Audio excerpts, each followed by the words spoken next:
Bonjour tout le monde, j'espère que vous allez bien. Avant qu'on passe au contexte théorique, je vais vous nommer le nom de l'étude. C'est ça, ce matin, je vais vous parler d'une étude plus quantitative qu'on débute la semaine prochaine. L'étude qualitative chez les jeunes trans non-binaires, je vais faire un petit point à la toute fin. Mais bref, je vais vous présenter un questionnaire quantitatif par rapport au genre en milieu scolaire qui a été réalisé avec Isabelle Archambault, qui est ma directrice de recherche, et Annie-Pauline Sanfasson aussi.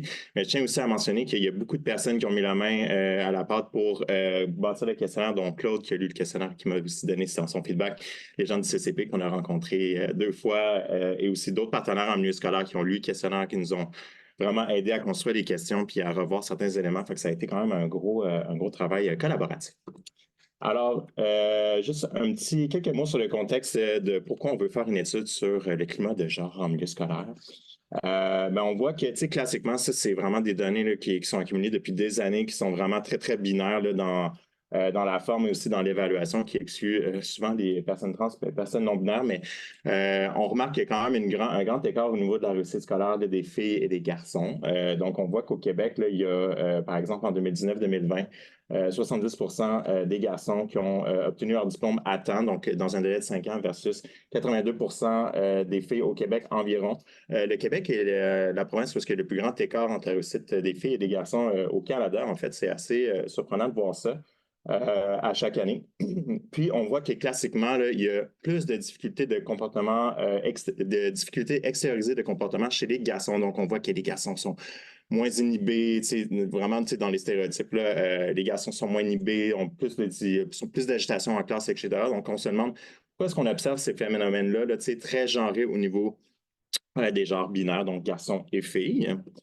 Puis chez les personnes trans et les personnes non-binaires, il y a des constats aussi à faire au niveau de leur réussite, bien que les données à leur sujet, si on parle vraiment de réussite, là, de diplomation, tout ça, il y a des données qui manquent, évidemment, mais dans le dernier rapport de Being Safe, Being Me, qui a été publié en 2019, mais dont on va avoir des nouvelles données prochainement, on voit que 14 des jeunes trans et non-binaires ont changé d'école en raison d'un manque de soutien, puis que 7 disent vouloir décrocher dès que possible, mais de manière un petit peu plus inquiétante, on voit que 36 des jeunes trans non-binaires au Canada ne se sentent pas en sécurité à l'école. 29 ont évité l'école par crainte de harcèlement et de violence. Donc, on se demande qu'est-ce qui fait qu'un milieu peut être plus sécuritaire ou moins sécuritaire pour nos jeunes qui sont de la pluralité des genres.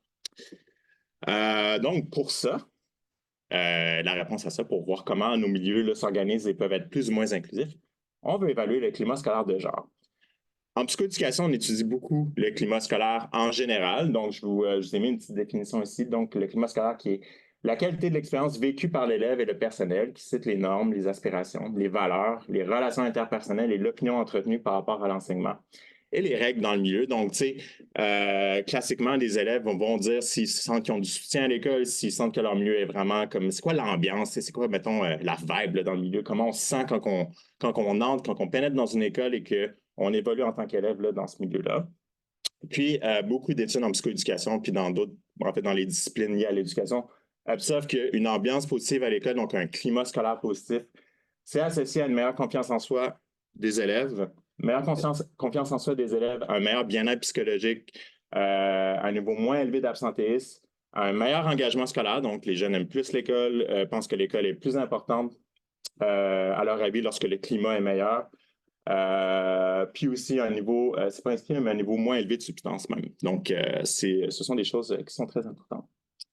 Donc, pour entrer plus dans ce qui m'intéresse et mes collègues, en fait, on veut évaluer plus précisément le climat scolaire de genre, donc, tu sais, qui fait référence à cette ambiance-là à l'école, mais qui va aller vraiment mettre en lumière le vécu du genre, la culture du genre en milieu scolaire. Donc, on définit ça comme la culture générale concernant les identités de genre, l'expression de genre qui est retrouvée dans un établissement scolaire.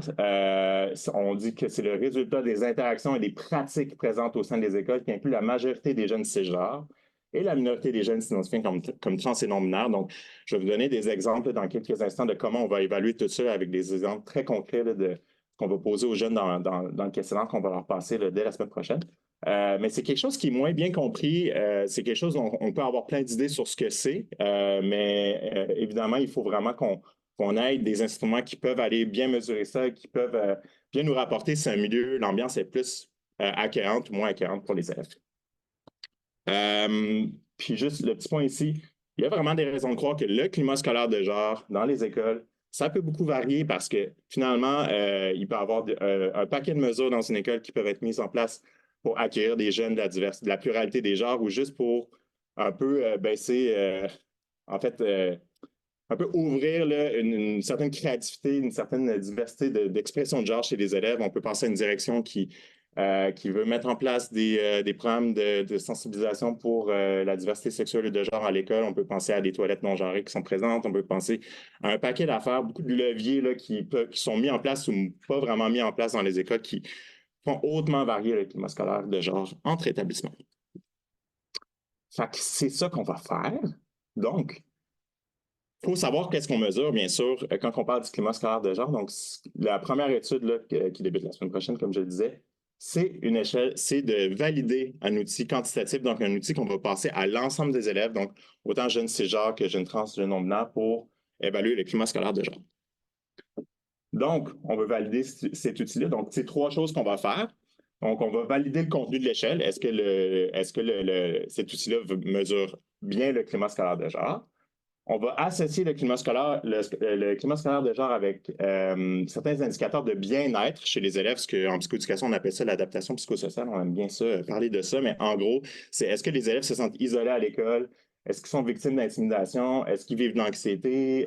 Est-ce qu'ils ont des sentiments dépressifs à l'école? Est-ce qu'ils se sentent isolés? Donc, tu sais, dans l'exercice de validation de l'outil, on veut voir si c'est associé à est-ce que je suis bien ou si je suis pas bien à l'école.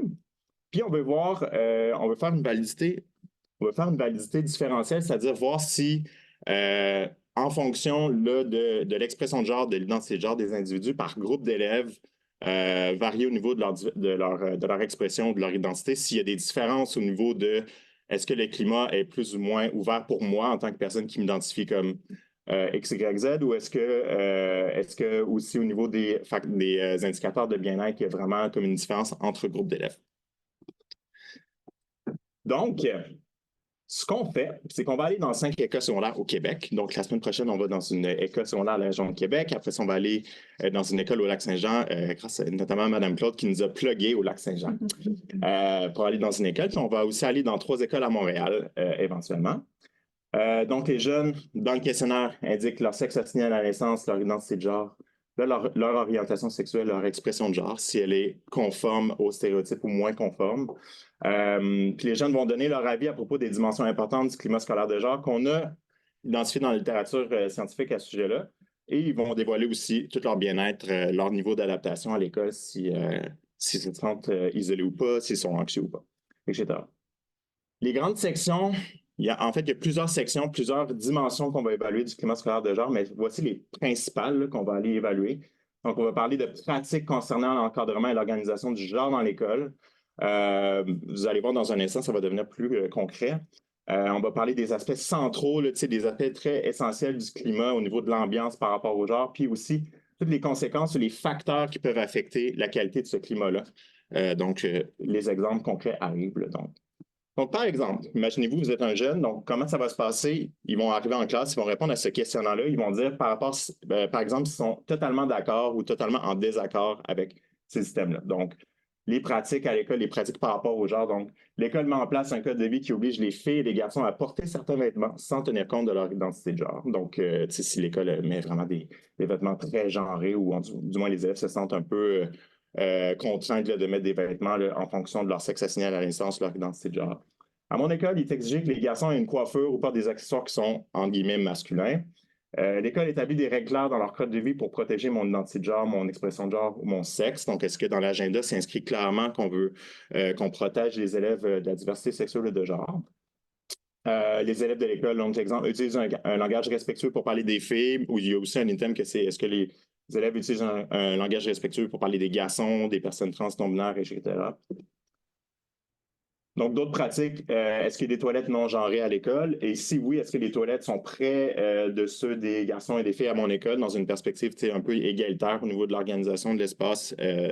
Ça, c'est quelque chose que le CCP nous avait mis. D'ailleurs, c'était très intéressant de voir si les toilettes, est-ce que les toilettes non genrées sont vraiment comme dans un fond éloigné de l'école ou est-ce qu'elles sont vraiment une à côté de l'autre, finalement, vraiment dans une représentation plus égalitaire? Est-ce qu'il y a des clubs, des espaces pour favoriser l'intégration, l'inclusion et l'intégration des personnes LGBT? On peut penser à des clubs de midi ou du moins des espaces de support pour les personnes LGBT. La direction de l'école propose et soutient des projets pour l'école qui favorisent le bien-être des élèves de la diversité sexuelle et de genre. Lors des cours d'éducation physique, tout le monde peut participer aux activités et ça, peu importe leur genre. Donc, c'est un autre aspect quand même important de voir. Cet aspect-là peut être intéressant de voir si on est plus traditionnel ou plus progressif dans la pratique des activités. À mon école, il y a des enseignantes qui sont des modèles de féminité ou de masculinité qui sortent de l'ordinaire. Donc, est-ce qu'il y a des enseignants qui expriment un genre qui n'est pas juste typique au niveau d'une masculinité ou d'une féminité là, en fonction de l'identité de genre des enseignants. Aspects centraux du climat, je vais avancer parce que là, je ne sais pas qu'il y a dans le manque. Des aspects centraux du climat scolaire de genre, donc certains enseignants présentent du contenu dans leur cours sur les réalités des personnes trans et non-binaires. Est-ce qu'il y a des activités de prévention et d'éducation qui sont proposées pour comprendre les réalités des personnes LGBT à l'école?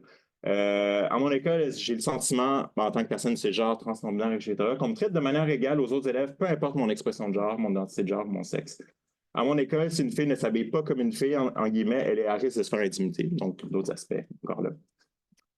Est-ce qu'à mon école, les relations entre élèves sont bonnes, peu importe leur identité de genre?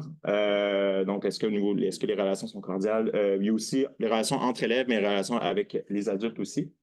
À mon école, les adultes traitent les élèves homosexuels, lesbiennes ou bisexuels avec respect. Donc, encore là, une échelle qui est répondue avec je suis en accord ou je suis en désaccord.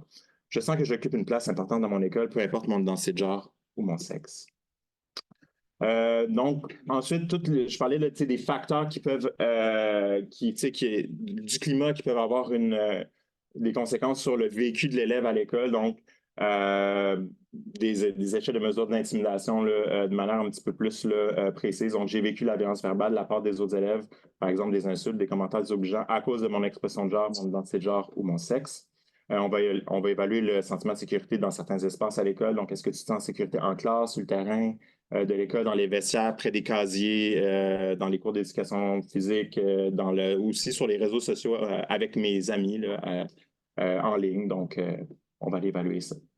On va aussi aller évaluer si l'élève au niveau individuel, a certaines opinions par rapport au genre qui peuvent aussi avoir un impact sur le climat en retour, parce qu'évidemment que le climat, c'est pas juste quelque chose que les élèves subissent, mais c'est quelque chose auquel elles participent dans leurs opinions. Donc, on va l'évaluer si les élèves sont d'avis que tous et toutes peuvent participer à n'importe quelle activité à l'école, et ça, peu importe leur genre. Donc, on peut s'imaginer que si vraiment il y a une culture ou vraiment des opinions qui sont moins ouvertes à ça, bien, ça peut affecter le climat scolaire.